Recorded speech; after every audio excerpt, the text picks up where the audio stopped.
Chapter के starting में हमें एक जगह का सीन दिखाया जाता है जहाँ पर दूर दूर तक हम सिर्फ डिस्ट्रक्शन और तबाही को ही देख सकते हैं। वहाँ पर हमें दो लोगों को दिखाया जाता है, हमारे एमसी को और एक लेडी को। हमारा एमसी कहता है, टीम लीडर बस आप थोड़ी देर और रुकिए, इमरजेंसी सर्विसेज आती ही होगी। जो वहाँ पर एक लेडी होती है वो कहती है, अब इसका कोई फ़ायदा नहीं है, जब तक ज़्यादा देर ना हो जाए तुम मेरे टेलीपोर्टेशन स्किल की मदद से यहाँ से चले जाओ। हमारा एमसी कहता है कि आपकी क्या बात कर रहे हैं। जो टीम लीडर है वो कहती है, मेरे को पता है तुम दरअसल में एक, और यहाँ पर हमें नहीं बताया जाता कि क्या कहा गया है। हमारा एमसी कहता है कि आपको ऐसे बात करने की कोई भी ज़रूरत नहीं है। जो लेडी होती है वो कहती है, तुम्हें जीना होगा, मेरी टेलीपोर्टेशन स्किल की मदद से तुम यहाँ से चले जाओ। हमारा एमसी जो है वो जो लेडी है उसको नीचे रख देता है, और जो लेडी है वो जाते जाते अपने लास्ट टाइम पे कहती है, मेरे को माफ़ कर देना। और एमसी को इस वजह से काफ़ी ज़्यादा दुख हो रहा होता है, वो काफ़ी ज़्यादा उदास होता है और वो गुस्से से ज़ोर से चिल्लाता है और वहाँ पर रोने लगता है। हम देखते हैं उसकी एक आवाज़ में ही इतना पावर होता है कि वहाँ पर काफ़ी बड़ा एक शॉक वेव जनरेट हो जाता है, अपने दुख से कह सकते हैं, और वो ज़ोर से रोता रहता है वहाँ पर। लेकिन एक टाइम पर एमसी भी थक के वहाँ पर बैठ जाता है। एमसी अब वहाँ से उठने लगता है और उसको वो बातें ध्यान आ रही होती है जो लेडी ने कही होती है कि मेरे को पता है तुम दरअसल में एक कार्निवोरस एबिलिटी यूज़र हो, एक ऐसे व्यक्ति हो जो कि मेटा ह्यूमन की एबिलिटीज़ को अब्जॉर्ब कर सकते हो, तो तुम्हें जीना होगा, टीम लीडर सियोनवू। और ऐसा कहते हुए सियोनवू वहाँ से टेलीपोर्ट हो जाता है। यहाँ पर मैं आपको बता दूँ, मेटा ह्यूमन आप एक हंटर कह सकते हैं। अगर आपने सोलो लेवलिंग देखा है, आपने काफ़ी सारे ऐसे मानवास देखे हैं, तो वहाँ पर एक स्पेशल टर्म हंटर का इस्तेमाल करते हैं जिनके पास कुछ स्पेशल एबिलिटीज़ होती है।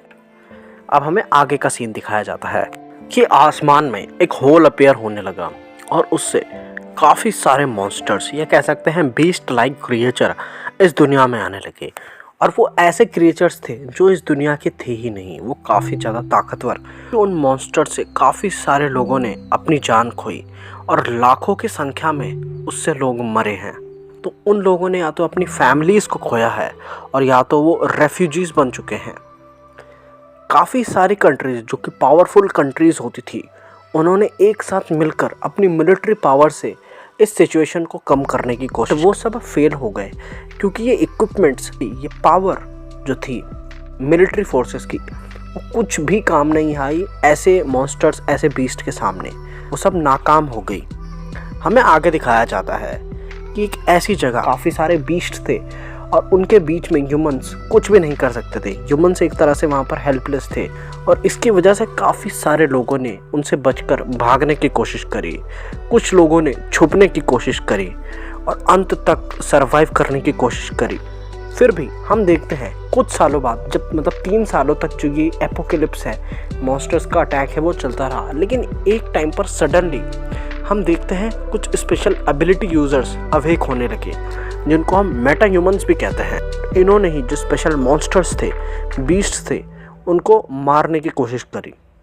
एक मेटा ह्यूमन यूज़र एक बीस्ट को आसानी से मार सकता है और धीरे धीरे हम देखते हैं ये मेटा ह्यूमंस जो थे ये बढ़ने लगे, जिससे काफ़ी सारे लोगों को वापस से अपनी जो अच्छी लाइफ थी, जो उनकी प्रीवियस लाइफ थी, उनको जीने का मौका मिला।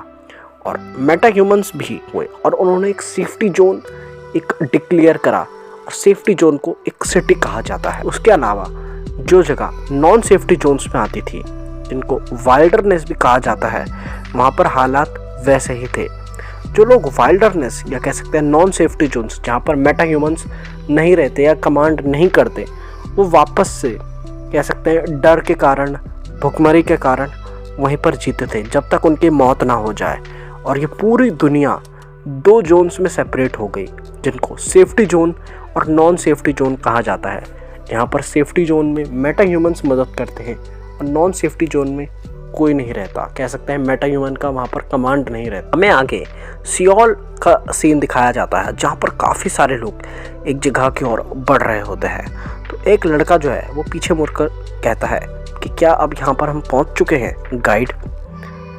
तुमने तो कहा था कि तुम मेटा ह्यूमन का पार्ट नहीं हो, तुम मेटा ह्यूमन नहीं हो, तुम तो एक नॉर्मल ह्यूमन बीइंग हो ना। तो तुम्हारा नाम क्या है, तुम अपना नाम बता सकते हो? तो जो लड़का कह सकते हैं जिसने अपना मुंह कवर करा हुआ होता है, वो अपना मास्क नीचे करता है और वो कहता है मेरा नाम सियोन वू है। और ये वही लड़का होता है जो हमें सबसे पहले दिखाया जाता है सीरीज़ के स्टार्टिंग में। इसका नाम हमें बताया जाता है किम सियोन वू। और यहीं पर यह चैप्टर जो है फिनिश हो जाता है। इसका अगला पार्ट भी एक्सप्लेन होगा और कुछ दिनों बाद इसका अगला पार्ट भी मैं अपलोड कर दूंगा। अगर आपको ये सीरीज़ पसंद आती है तो बिल्कुल आप कमेंट करें, लाइक करें, सब्सक्राइब करें हमारे चैनल को। साथ ही में क्योंकि ये मेरा पहला ट्राई है तो इसमें कुछ ऐसी चीज़ें हो सकती है कि मेरे से कुछ गलतियाँ हो जाए, मैं उतने अच्छे तरीके से एक्सप्लेन ना कर पाऊँ, कुछ आपको गलती लगी या दिक्कत लगी, बट पहला ट्राई है तो आगे मैं और भी ज़्यादा इम्प्रूव करने की कोशिश करूँगा। तो जैसा भी आपको लगे, जैसा भी, ऑनेस्टली आप मेरे को कमेंट में ज़रूर बताएं। मैं बिल्कुल अपनी वॉइस में, अपने एक्सप्लेनेशन के तरीके में इम्प्रूव करने की कोशिश करूँगा। थैंक्स।